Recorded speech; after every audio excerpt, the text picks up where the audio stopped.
I do want to first get your reaction here to the International Monetary Fund. They've called 2023 the weakest growth profile since the year 2001, outside of COVID and the crisis of '08. The IMF given the warning the worst is yet to come for many people. 2023 will feel like a recession. Martin, I'm curious your reaction as we all just begin to see that news in the last few minutes.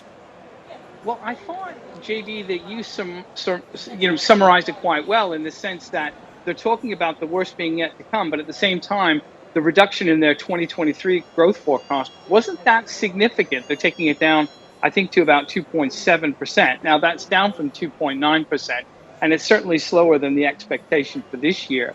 But I think the broader context is the fact that the global economy was growing at around a 6% pace in 2021.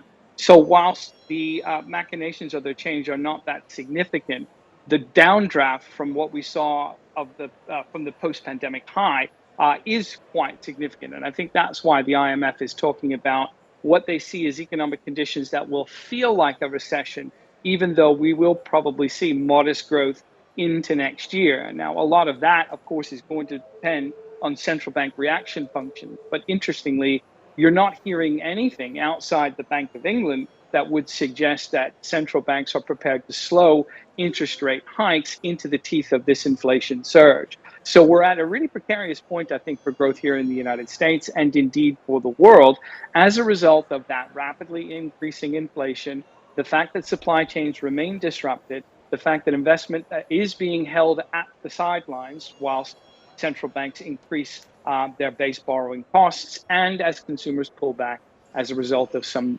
very, very tepid, but nonetheless escalating weakness in labor markets, particularly here in the United States.